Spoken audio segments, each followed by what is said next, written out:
Okay. Good afternoon. Happy Friday. I'm Sid Milkis. I'm a fellow at the Miller Center. I'm also have an appointment in the politics department. And it is my pleasure on behalf of the Miller Center Project on Democracy and Capitalism to welcome you to this conversation on the 2024 election and the struggle for America's economic future. That sounds like pretty big stakes, right? And you know, it's an important conversation to have because given the importance that the economy will likely play in the 2024 election, there have been, I would say, distressingly few discussions of substantive discussions of on Biden economics, its critics, and the choice that the American people will make in 6 months. Do you believe that? 6 months' time, we'll have the election. We have an exceptional panel today to fill this void.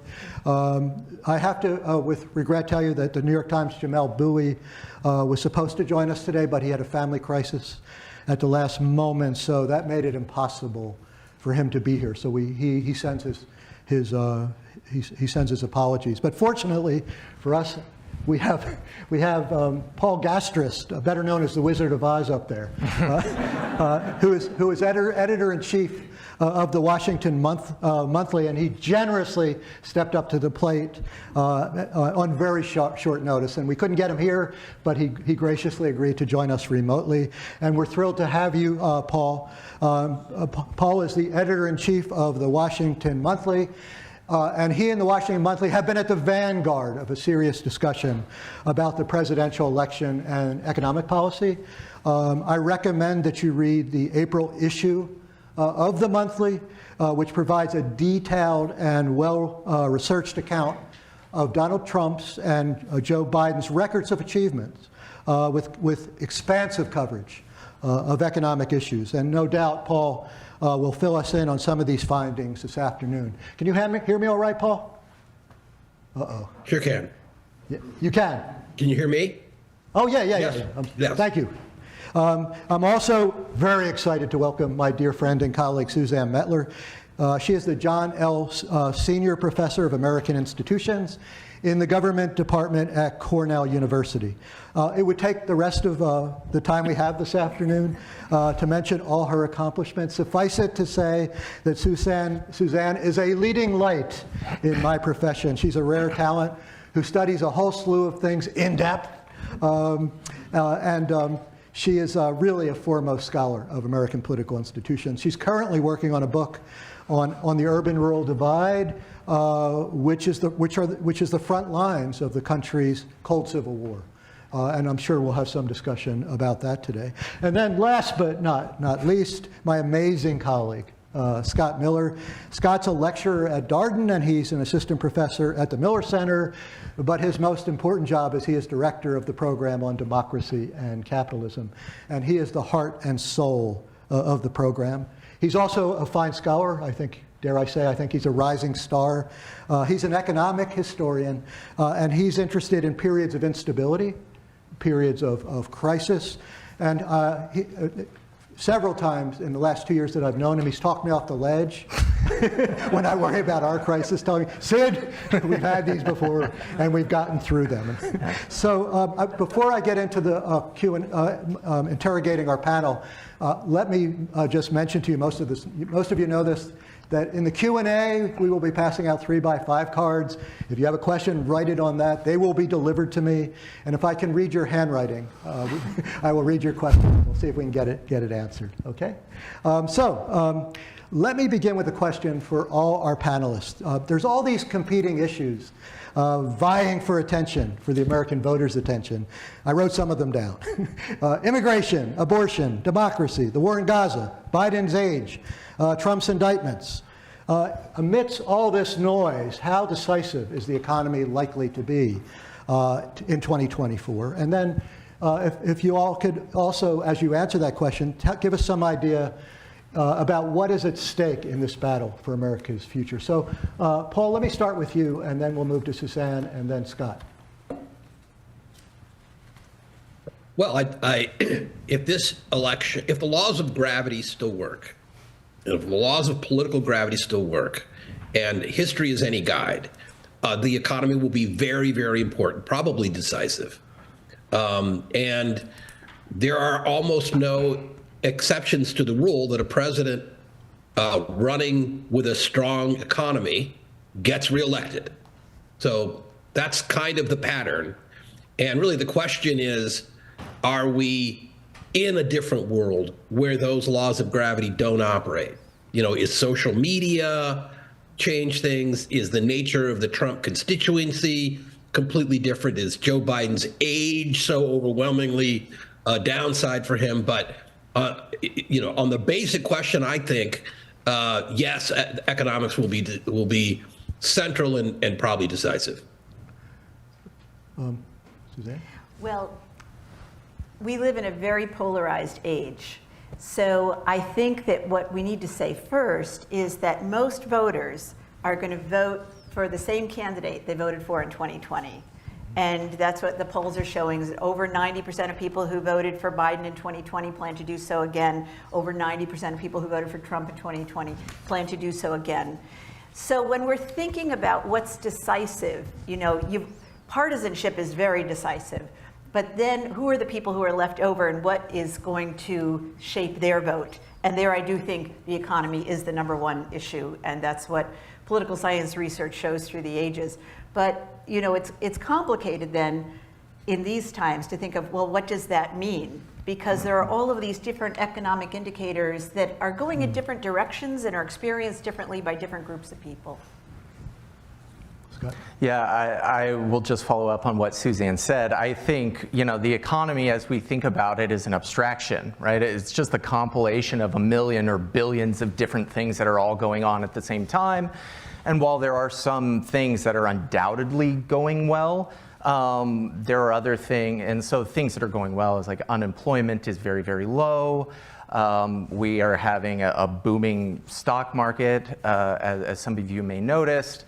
But as a result of that, there are other things that necessarily aren't going that well that affect different demographics in very, very different ways. So interest rates are obviously quite high at the moment. And for certain demographics who put a lot of thing on credit, and don't necessarily have the wherewithal to be able to pay that off every single month in the exact way that some others do, that's a real big problem, even if they're employed, and that can be a real issue. And then the final thing I'll say on this, as the historian in the group, I tend to tell all my students is you've got to expand your temporal frame. Like, things don't happen overnight. And that a lot of times when you're talking about a good economy, even if we are all talking about the same thing, sometimes these things take years to filter through the system and actually accumulate and impact people in the way that they will actually notice. And so I think that it will be important and decisive, but we have to be very careful in what we're talking about in that sense. Yeah. Paul, why don't you pick up from Scott's qualifications of the laws of gravity that you express so well, and give us some thoughts about why there seems to be this. You think there's been this disjuncture between these good macroeconomic figures in most cases, unemployment low. Scott didn't mention there's also substantial investment in important economic sectors. Why do you think? Scott's given us a couple reasons. Why do you think Biden's ratings on the economy are so low? In fact, when people are asked whether Trump or Biden would be a better manager of the economy, Trump, by a substantial margin, is favored by the in most surveys. So a couple of things. Quinnipiac did a poll recently, released a poll recently, that put out numbers that other polls have found. And this one in particular found that 65% of voters polled rate their own economic circumstances good to very good. And 35% of those voters rated the national economy good or very good. So are there people who are suffering for whom the economy has not been helpful? Yeah, there sure are. But, somewhere between, a large majority of the public in multiple polls is saying their own circumstances are great or very, very good. Yet that has not yet spilled over into a view of how the economy as a whole is happening. So that delta is something to really think about, keep your eye on, and ask questions about. Yeah. And, you know, I think the other point that was made was, you know, these things take time. You have to, the public reacts to economic phenomenon with a certain amount of skepticism. Why should I believe today's good news will be good news tomorrow? Because yesterday's news wasn't good. Why do I think this is a trend rather than a momentary thing? So it is typical in re-elections when a president is leading during a period of upward economic news, upward progress in the economy. We saw that with Barack Obama. We saw that with Bill Clinton. We saw that with Ronald Reagan. Yeah. In each case, a year and a half before those gentlemen were reelected, their economic, their job approval for the economy numbers were underwater. This time in 1996, so April, May of 1996, Bill Clinton's approval numbers were 42 and his disapproval was 49 on the economy, right? He went on to win, definitively against Bob Dole. I think the same was true of Obama. His job approval ratings overall were higher than Biden's, but his approval for economic management were not that much better than Biden's. So really the question is, and Biden's have been getting better slightly, and the public's sense of the economy as a whole has been improving. And it's really a question of time. Will the public's focus, will the public's belief in the economy getting better coincide with the November elections? And we don't know. No one knows the future. But the other thing to remember is about half the public, maybe more, is paying close to zero attention. They're just not focused on the elections at all. When they do and they have to judge, and this will be after, probably September, we'll get a really much better sense of where the public is than we have now. Scott, I wanted to ask you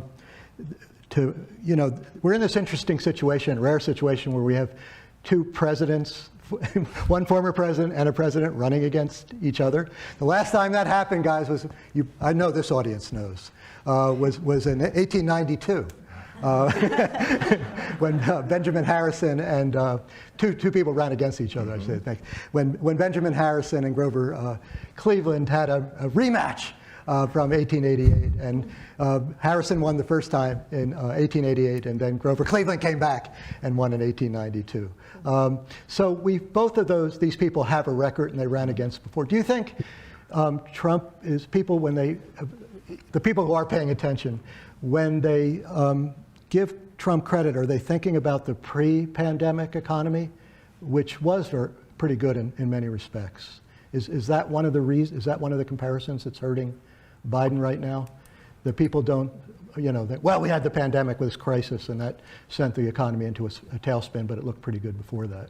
For one thing, we didn't have these high interest rates and high inflation. Yeah, it's a really good question, and I don't know. I would defer to Suzanne on this one in terms of how the public is actually looking at and comparing Trump versus Biden economies. But what I would say is it's been a short enough time that people certainly do remember what prices were like before the pandemic. I know this from talking to people at home, take it in on a grocery store. It's only been 5 years or something like that. And even though the rate of inflation has come down significantly, they haven't, the overall prices haven't regressed in any way, right? The prices are still growing in a way that we would normally want. And people remember, it's like, oh, I used to buy this and it was 30% less. Like, it has not been that long, and people actually do remember that. Whereas when you're getting, and this has really been quite an amazing period, we might talk about this later, both for workers and especially people in the middle and the lower end of the income distribution, even if they're getting substantial wage increases, when you get your paycheck, like that's not that much when you actually look at it, right? And so while people may not be comparing Trump and Biden per se on an aggregate level, I think they certainly are comparing right now versus a few years ago. And, you know, they are seeing a difference in the things that you interact with or that most people interact with on a daily basis. I want to move to the point, Suzanne, I think one of the last things you mentioned was polarization. And clearly, the public's evaluation of the economy is affected by this toxic polarization that roils the country right now. And the fault line is this rural-urban divide, or urban and small towns and rural areas. And in evaluating this fault line, scholars tend to emphasize social issues like race and immigration. From your studying this in detail, what role have economic conditions played in this polarization between this place-based polarization we face in the country right now? Yeah, well, thank you for the question. I've been working for a few years now on this project on the rural-urban divide, and it's really fascinating. If you look at voting for president of Americans who live in rural counties versus who live in urban counties, and by urban I mean suburban, metropolitan, everybody else who's not rural, those Americans really tracked each other. They voted together in presidential elections up until the late 90s. And all of a sudden, we started to see a gap where people in rural counties were voting more and more for the Republican candidate, and people in metropolitan counties who had, long been more supportive of Democrats really became solidly supportive of Democrats with each candidate. So you get this big gap. It was only a 2 percentage point gap in 1992. Now it's up to nationwide about 20 percentage points. And it's true in every region of the country, and it's true in most states. So my co-author and I have been looking at what led to this, what made it grow. And what we have found is that when it begins in the 1990s, it has to do with economic change. So this is a period of deindustrialization, and I actually hadn't realized in the past how much rural counties did rely on industry. In fact, they still do more than urban counties to this day, but with deindustrialization and trade lost a lot of those jobs. And then we had deregulation that led to the closing of a lot of small businesses and conglomeration leading to the big box stores and so on. And there was the demise of family farms and the growth of agribusiness. So all of these factors meant that people in rural areas were seeing either stagnating economies or economic decline. And a lot of people moving away, especially young people who left to go to college, never coming back. And that is what really led to the growth of the rural-urban divide. Other things have made it grow further more recently, but it was economics initially. In thinking about Trump and Biden and what they propose economically, do either of them have either of them proposed policies or programs that could ameliorate this economic disparity and maybe ease somewhat the social conflict, which seems to grow out of in many ways the economic problems? Yeah. Well, this is a bit of a paradox. So Biden has signed into law several policies that several major policies that include in them a lot of funds for rural counties. And this is true of the infrastructure bill, the CHIPS and Science Act. It was true of the American Rescue Plan, and so on, the Inflation Reduction Act as well. And a lot of these funds are going to rural counties. But I would say that Biden hasn't gotten much credit that I'm aware of yet in rural counties, and we could talk about why. I think that Trump, I talked about how economic factors led to this rural-urban divide initially. Then when you get into the period from 2008 to 2020, other factors took over. And rural people, as my co-author and I understand it, started to look at people in cities and to say, they're better off than us, they belong to the Democratic Party, and they're creating all of these policies where they're telling us what to do, and they didn't ask us. And they feel imposed upon. Trump comes along and he played on that resentment with grievance politics, and it played really well in rural areas, and rural areas moved all the more toward Trump in 2016 and 2020. Paul, you've done this, your April edition of the monthly side by side evaluated the economic policies, accomplishments of the Biden and Trump presidency. What can you tell us from those studies that might shed some light on, what kind of policies might help this urban-rural divide, or why Biden isn't getting credit for the programs that, are place-based and promise to create good jobs for people without college educations?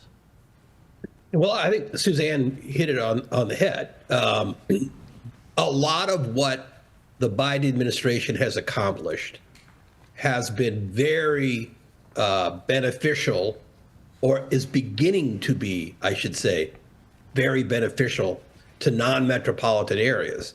And the administration has been extremely clear that that is its aim, and that's where things are headed.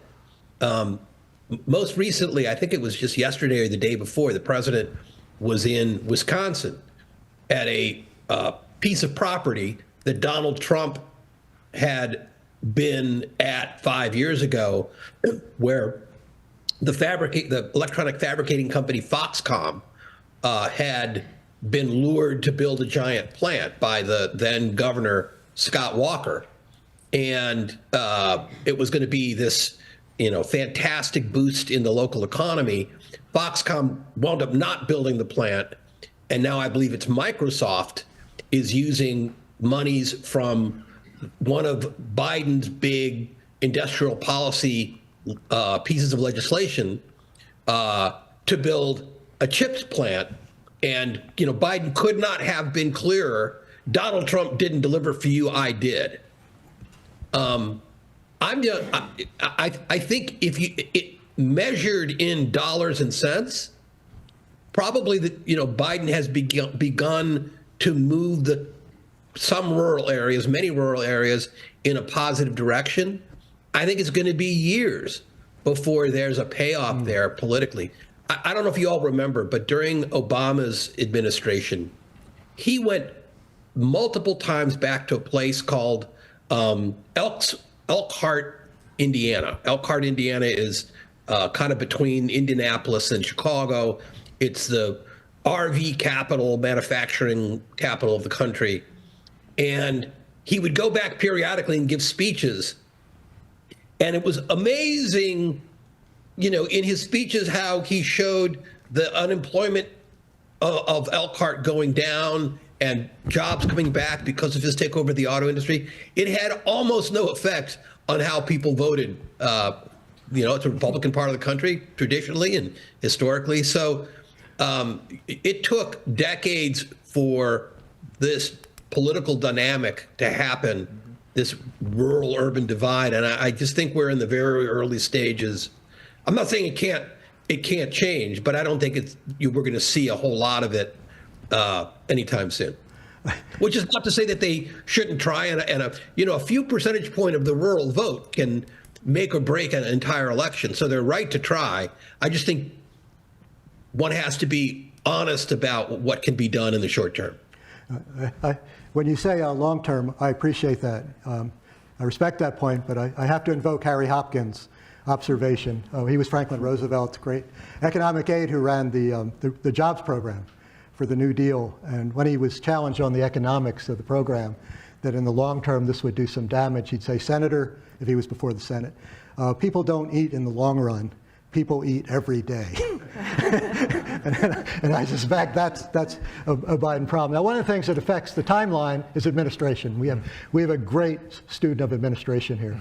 Scott's hero is Alexander Hamilton. When I Zoom with him, Hamilton looms over over his office. And last week we did this great event. I see Mike Lennox in the back here, up in Roslyn, Virginia, where we had Ronnie Chatterjee with us, who for 2 years administered the Chips and Science Act, $56 billion. I think it's the biggest industrial policy we've had in the country. Can you tell us anything about the administration of these industrial policies that can shed some light on what effect it's going to have on the election or beyond the election?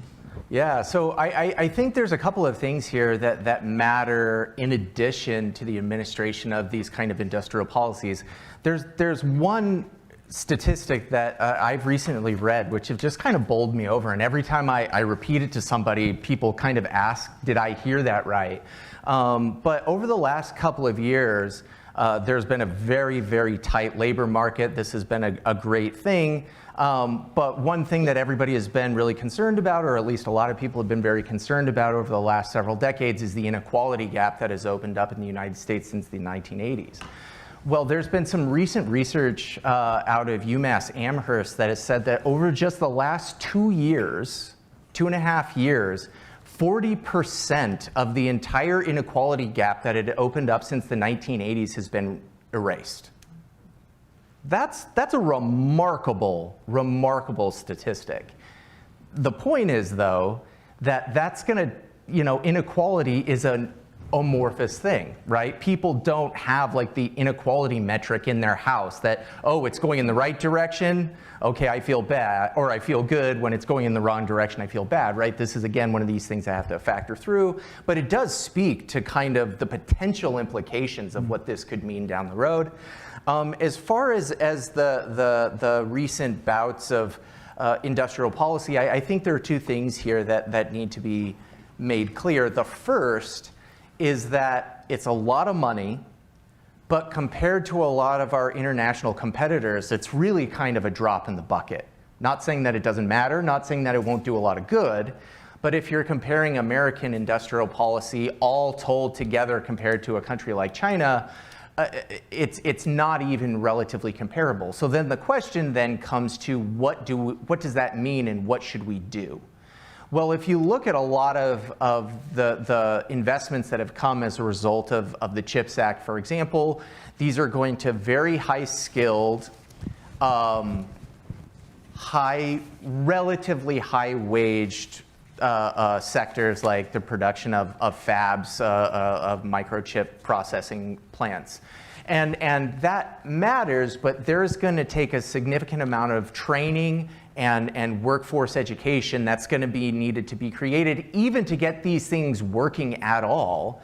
And part of the problems we're seeing, and we can talk about the reasons for this, is that the companies that have applied for and even gotten the grants for this money are having significant issues getting the plants built, getting them staffed, and you keep seeing them saying, oh, it'll open in 2025. Oh, wait, just kidding, it'll open in 26. Oh, wait, just kidding, maybe 2028.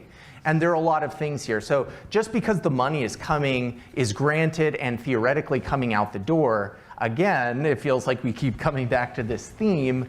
There is an image issue that I think can matter on the margins, but in terms of long-term systematic effects for local or state economies, we're going to be waiting a while for that. So I want to ask a follow-up to you, Scott, although I'll invite Suzanne and Paul to respond if they wish. So one thing that really intrigues me about this industrial policy is it suggests somewhat an ideological bending of the arc. Yeah. So Biden refers to his industrial policies as a new industrial age. He even uses the term paradigm, which is, it's hard to imagine that word coming out of President Biden's mouth of such a pragmatist. But there's this really interesting debate going on among conservatives now about industrial policy. And Senator Rubio wrote a long piece in Politico, I guess it was a week or two ago, where he argues that Republicans should not embrace the market in rejecting Biden economics. That the problem was his industrial policy, not industrial policy per se, and that conservatives had to formulate their own industrial policy, which is fascinating to me because the question there is no longer whether we should have big government or not, but what role big government should play. And Trump, I don't think, has given deep thought to industrial policy in a new paradigm, but he is supportive of a very aggressive tax policy, which is a kind of industrial policy. He talks about erecting a ring about America and imposing a universal tariff. I think it's 10%. Is that too? Yeah, across the 10% board, yeah. across the board. Across the board. And they're looking for, there's some former Trump officials are looking for legal reasons to. I don't know if erect the ring is going to be quite as resonant as build the wall, but it seems to be important. So is there kind of a, is the question now not so much whether or not we should have substantial government involved in restructuring the economy, but what role the government should play in doing that? Yeah, I think so. And the thing that I always say when we talk about this issue is we tend to think, because in most of our living memories, there was this era of pretty distinct market adherence, you know, whether you take that from Reagan to Clinton to Obama, obviously Bush and Obama, and then coming up to 2016, you know, looking at this new age of industrial policy, this seems like a pretty substantial deviation. But the thing I would say as a historian and an economic historian nonetheless, is I would argue that it's the exact inverse of that. Is if you look back in American history, going all the way back to the colonial era, by the way, is the government and different types of industrial policy have been dramatically ingrained with both sides or multiple sides of the political spectrum. I would argue that this kind of market fundamentalism that we saw with Reagan, Clinton, Bush, Obama was actually the anomaly, and that we're kind of just reverting to the mean, whether you think about the colonists, whether you think about the Federalists, whether you think about the Whigs, the Republicans.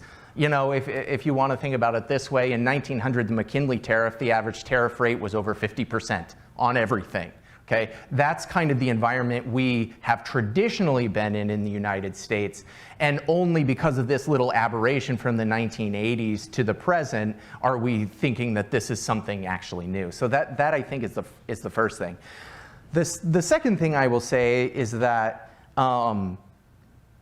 there's always the debate, and the famous phrase is whether to take Trump, you know, seriously or literally or something like that. I would argue that a 10% tariff across the board is a really, really distinct policy shift that's going to be inflationary in the extreme, right? There's been some analysis that's come out of the Center for American Progress, which is left of center. I've gone through and done some of the numbers myself. And the average kind of price increase that we're looking at that is anywhere from $1,500 to $2,500 per family per year. Right? Now we could say, oh, maybe he won't actually do it. That's possible. But if we're looking at people having an issue with inflation and then just adding a 10% tariff to every single good, regardless of what it is, that's going to be inflationary, and I would argue could contribute to the problems that Biden's actually dealing with at the moment. Paul, what do you think? What kind of economic policy do you think we'll have if Trump is elected president? What's going to happen in 2025 from your understanding of the differences between their records? So you mentioned this current issue of the Washington Monthly where we compared the achievements of both presidents. And one of the things we look at is trade policy. And there are some similarities between Trump and Biden, but really worlds of difference between their actual approaches. And I think, you know, we'll see very different industrial policies out of, you know, whether we get a second Trump administration or a second Biden administration. Trump did not believe, as really has become a Republican dogma now, in coordinated trade with other nations. He was not a believer in multilateralism in general, and so sought bilateral trade deals that were better for the United States and used tariffs as leverage to get better bilateral trade deals. Biden has kept some of those tariffs, as leverage, for instance, in China, but he's also dropped them in, say, Europe, in order to get more sophisticated deals that block, say, Chinese aluminum and steel from both Europe and the United States, because they're heavy users of carbon to make those metals, and trying to get a negotiated metric that measures carbon in these metals and then can be applied to other types of imports in a way with the aim of helping the industries of the United States and our partners, and putting a wall, as it were, against China, Russia, and others who use slave labor and, little or no environmental and labor enforcement. So it's just a night and day way difference in seeing how in defining what an industrial policy is. Let me give you another example. We talk a lot when we talk about Biden's industrial policy about the investments, the CHIPS Act, and so forth. As much or more is going on in the regulatory and in particular the antitrust area. The FTC just recently banned non-compete clauses. Non-compete clauses are when you leave a company, well, actually when you get hired, you sign a non-compete clause saying if you leave, you can't work in the same industry for X number of years. It used to be applied to executives, now it's applied to hamburger flippers. And it's been devastating for employees who can't go out and get themselves a better job by jumping to another company. Biden's FTC, just put out a regulation to end that. We'll see what happens in court. That is a dramatic piece of industrial policy. And to Scott's point, it's also very much in keeping with the history of American regulation, jurisprudence, anti-monopoly, and competition policies like that have been with us, as Scott says, since colonial times. Trump, yeah, he was more vigorous in antitrust than, say, Biden or Bush was, but it was in a very different way. It was primarily punishing companies he didn't like, or his antitrust regulators were trying to help or hurt. It was very much a deal-oriented, self-aggrandizing thing rather than an application of a principle. So I think I do think we're past, well, let me put it this way. I think on the Democratic side, on the liberal side, the neoliberal market fundamentalist 40 years that Scott mentioned is over. I think on the Republican side, there's a war going on, and I'm not sure who's going to win. I think the libertarians are still very powerful. There is an unarticulated, ill-articulated rebellion against that in the right, but we don't know who's going to win. Yeah. Suzanne, I want to ask you to weigh in. Paul mentioned labor, and I want you to talk to us a little bit about the American laborer. And in particular, I wondered if you had thoughts about what seems to be a nascent union revival, with the UAW, United Auto Workers, for example, winning victories in unlikely places like a Volkswagen plant in Chattanooga, Tennessee, which is the first auto plant in the South to unionize since the 1940s. And so do you think this unionization movement might help President Biden, who's the first president ever to join a picket line? Or as Paul was suggesting before, are these people, are blue-collar workers, many of them in small towns and rural areas, so strongly connected with Trump in a primordial fashion that they're unlikely to be moved? Yeah, it's a great question. It's amazing to see this unionization happening at this plant in Tennessee, and that's historically significant. And here's Sean Fain, fresh off victories for the UAW in the Midwest, and now moving on apparently to Alabama to try to organize, and that's really striking. But at the same time, unionization rates among the American public have been declining for years, and they're continuing to do so now. An interesting thing is that support for unions is really high right now among Americans. And a lot of people who are not unionized themselves say they would like to be. A lot of workers would like that. There's very strong support for unions, and I think that a lot of people probably appreciate Biden having joined the picket line. But do I think it's really going to help Biden in the election? This is probably a refrain of some other things we've been saying. Like, here's great positive developments, but it's probably not going to help Biden. I think that's, again, my answer once more. And here, what I would turn to is the role of organizations. So this is something we're finding in our own research. And also, Theda Skocpol recently wrote a great new book with Lainey Newman called Rust Belt Union Blues. And looking at how labor unions in the past, when they were much more prevalent, were part of people's social life. They were part of the social fabric of life in a lot of communities in Rust Belt areas.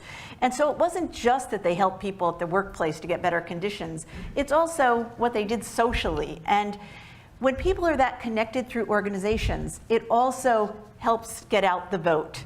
And it was at that time pointing people the way toward the Democratic Party, when for a long time in the middle of the 20th century and up until the 1980s, labor unions were really a strong help to the Democratic Party in getting out the vote. As deindustrialization occurred, labor unions declined, people don't have that affiliation. But now in those same places, people have other affiliations, and they're particularly through evangelical churches and also through groups like your local Rod and Gun Club that's associated with the National Rifle Association. And those groups are again, providing this kind of social fabric of life we're finding in a lot of rural communities. But the political message they give to people is different in terms of pointing the way toward the Republican Party. So I think that, that the organizational forces are much more powerful than just the citing of Biden on the picket line. Yeah.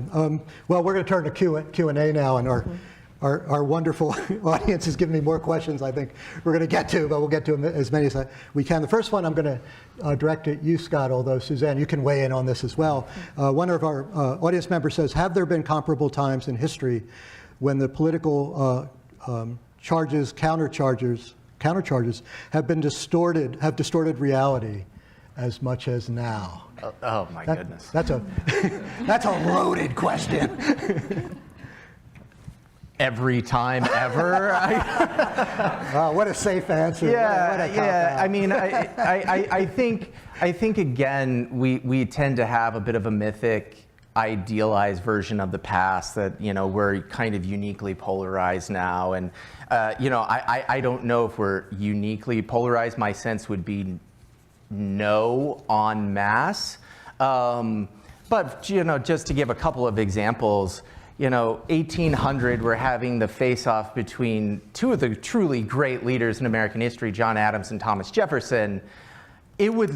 I could literally, we won't, but for the rest of the time here, I could review for you the things they said about each other. And it was, if you think it's bad now, holy cow, it was bonkers crazy. I mean, John Adams said quite literally that the streets of Philadelphia will run knee-deep in blood and gore if Thomas Jefferson is president. And then Thomas Jefferson turns around and says, oh, not only does John Adams have prostitutes from Britain shipped in from overseas, but also he will turn over the keys to the country to the King of Great Britain on day one. And yes, I mean that literally. So, I mean, I could go on and on and on, but the broader point is we have dealt with this before. We have dealt with it and come out of it on top before, but what I always tell my students is just because we've dealt with it in the past does not mean that we will this time, right? I am always very skeptical of people saying this time is different, but every once in a while things are different, right? And that's largely based on the context and the way people are interacting with these things that we see now and again. So I take it as a bit of comfort that these things are indeed recurring, but I wouldn't take it as an excuse for passivity and saying, oh, we've dealt with it in the past, we'll be fine. Yeah, well, I'm glad you didn't give us the example of the Civil War. Yeah. Yeah, I love that, you know. Yeah. Well, it's not as bad as the Civil War. That's a pretty low bar. Yeah. Yeah. Suzanne, did you want to comment on? You studied Yes. threats throughout history. Yeah, and again, I could spend the rest of our time on this question, but These are good people. They'll go out for drinks with us later. Great. Yeah. So a co-author, Robert Lieberman, and I wrote a book. It came out a few years ago, Four Threats, the Recurring Crises of American Democracy. We looked at periods in the past. We studied what people who study democracy worldwide recognize to be threats to democracy. So one, we've been talking about partisan polarization. And so that, you know, you're willing to do all that it takes for your party to win, never mind democracy. Another is what we call conflict over who belongs, which can include racism or anti-immigrant attitudes, et cetera. High economic inequality. And then the fourth is executive aggrandizement. So, you know, in the 1790s, you had just one of those, and the country nearly ended after its, first decade or so. We had just partisan polarization.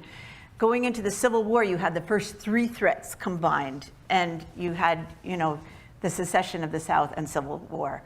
In the 1890s, you have three of them, and it leads to the disenfranchisement of millions of black men for decades to come, for 60 years.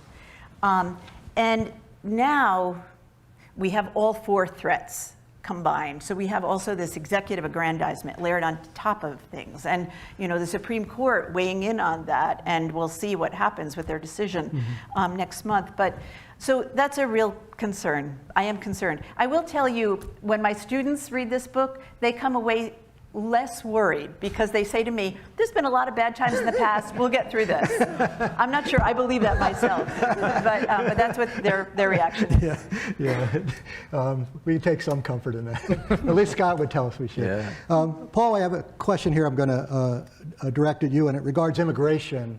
And it is the case that economic issues seem to be entangled with immigration policy. I saw some polls a couple days ago that showed the same people had very liberal positions on health care, had very conservative positions on when it came to immigration. So someone asked a very practical question.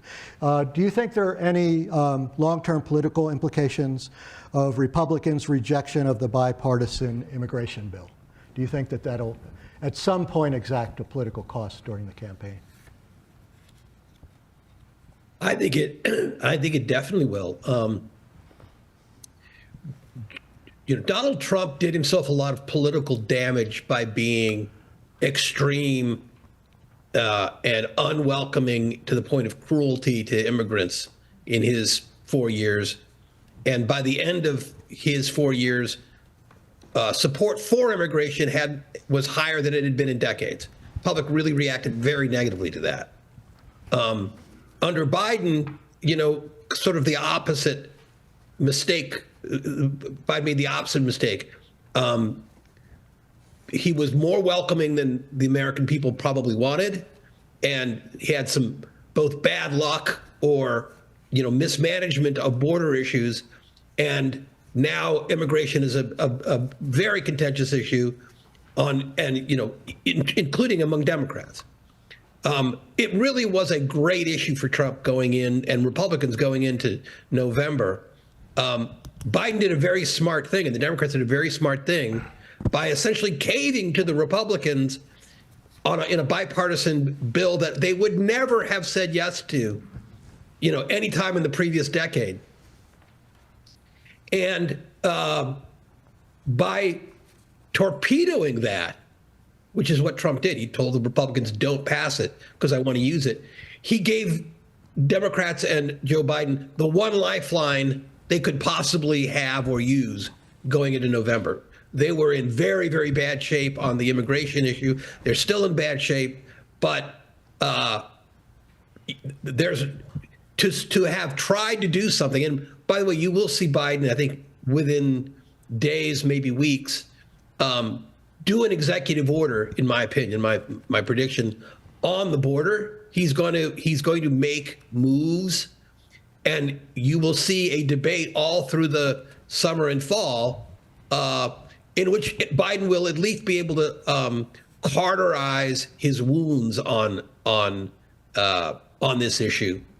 And I think he would not have been able to do that had Trump allowed the thing to go through, because Trump could have, easily have argued it didn't go far enough or whatever. So that's how I see it. I think it's been, not that Biden is going to win votes because of it, he will lose fewer votes because of it. Sid, if I could just Sure, please, yeah. add something on the immigration issue, just two things really quickly. If we're looking at the immigration issue, there's a lot of subsidiary economic effects, almost all of which are empirically positive, by the way. But if we're talking about, and we have talked about inflation earlier, one thing that Trump has laid out a couple of policy platforms thus far. One has been the tariff issue, which we talked about earlier. The second is an immigration issue, and he's talked about mass incarcerations and deportations.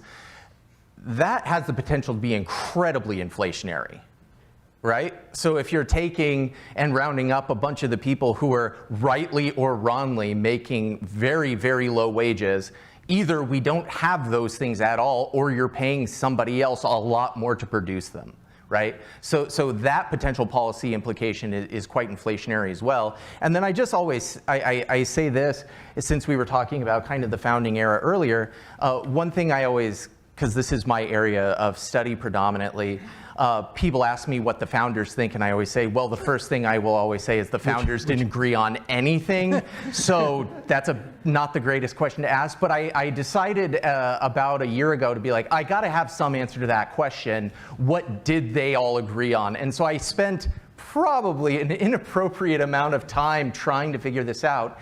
And the conclusion I came to is the one thing they all agreed with was immigration is a great thing for the United States.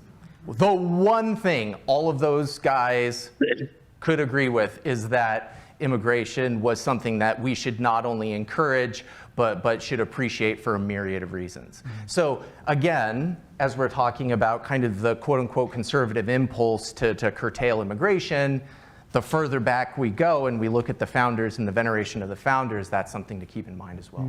Did you want to come? Well, I have another question. You're not going to sit there. So I have another question for you, or someone in the audience has a question I'm going to direct to you.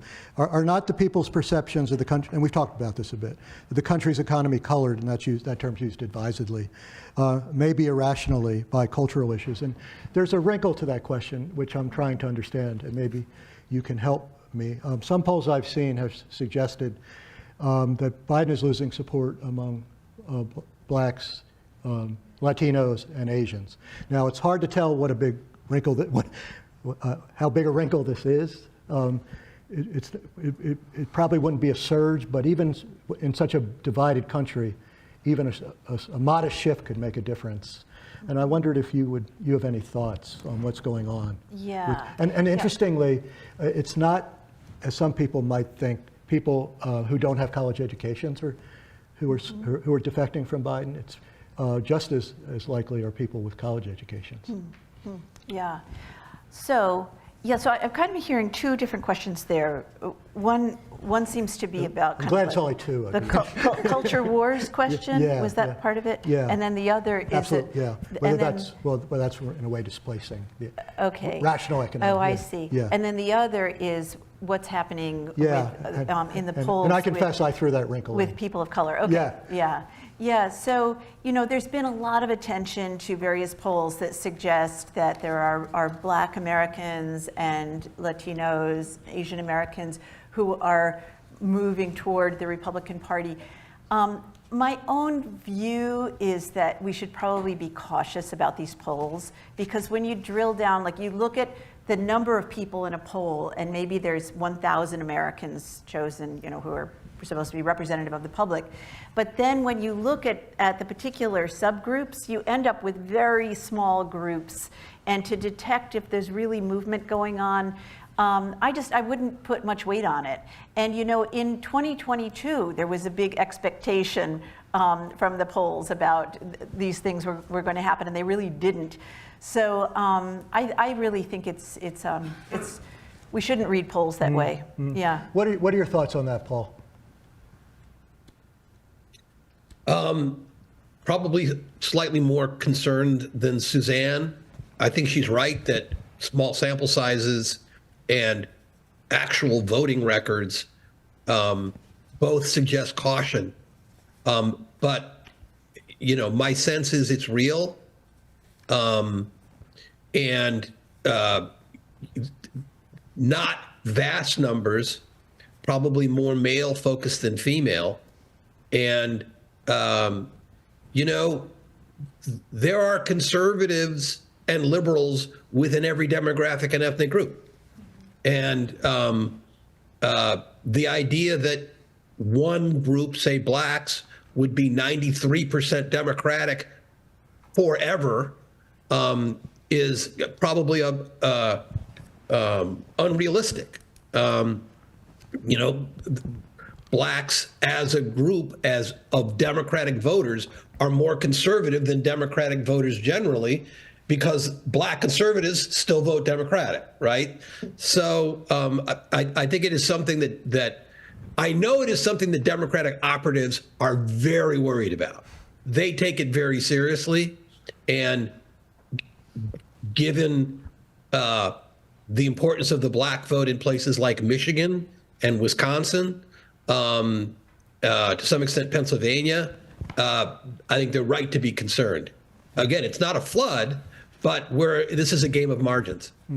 So we're almost out of time, so I'm going to throw out one more question. You'll have 30 seconds. This is cable TV. You have a little more than that. We have a question here about an international situation, China's economic health and how that might factor into the election. Let me just broaden that a little bit. One question I've always had as a presidential scholar is presidents, even though they've been held responsible for the economy since the late 20s, have limited influence on the economy. And we could talk about institutions like the Federal Reserve Board and the courts. So I thought of some last reflections you guys might talk a little bit about Biden's control over the economy, what he can control, and how institutions like the Federal Reserve Board or the courts or China or international situations like China might affect the election. I'm sorry we have such short time. Yeah. Well, I might just mention the courts, because one of the really important things that presidents do is that they name people to the Supreme Court and the judiciary, and then confirmed by the Senate. And with the current Supreme Court, where President Trump got to name several justices, and they're very conservative folks, political scientists have looked at the Supreme Court over the past century and found that the current court is the most conservative in terms of its position on business issues relative to any over the past century. And so we tend to, think of this court, and we look at the Dobbs decision and reversing abortion rights, and we look at, affirmative action, et cetera. But the impact on labor unions and on business is really substantial. And so I think, whoever is the next president will continue to have that kind of impact. And debt relief. Yes, Student debt that's relief. right. Yeah. Did you want to talk about China at all, or the international implications of this election? You don't have to, but we have a nice person out there that wanted to know. Yeah. I mean, the one thing I will say is I teach on financial crisis and economic crisis at Darden, across the street. And the one thing I will say is, A, financial and economic crises have the ultimate potential to swing elections, and B, virtually nobody has any idea when they will come up or when they will arise. So that's a real wild card, both in the United States, although I see that as very, very unlikely, but in China, that could matter a whole heck of a lot. And what I would just say is, with some of the headwinds that they are facing, if somebody was to ask me who I was going to bet on as an economy over the next 50 years or something like that, I'm betting on the U.S. economy every single day. Yeah. Last word goes to you, Paul. Yeah, I'm going to second that thought. I mean, 10, 15 years ago, all the smart people were talking about a multipolar world and U.S. decline, relative decline. You don't hear that as much anymore. And the good reason for that is the United States, its GDP, its level of innovation, its inflation. On almost every metric, the United States is outperforming China, India, the G7. The degree to which the United States remains the world superpower on a range of measures, kind of is, I think, I can't think of one thing that is less well appreciated to the American public than that. And really all of Trump's appeal boils down, or his message boils down to, things are going in a horrible direction. And it is just not true. And there's threats out there and there's crises, but the United States is doing extremely well. And presidents don't, control the economy with precise dials. But if ever an economy has felt the impact of a president, it is this one, where, Joe Biden has, rewritten vast laws and turned on the spigot of trillions of dollars. And I do think, to get back to the theme of our discussion, economics probably will play a major role in this election. All right. On that note, will you join me in thanking our panel? Thank you for coming.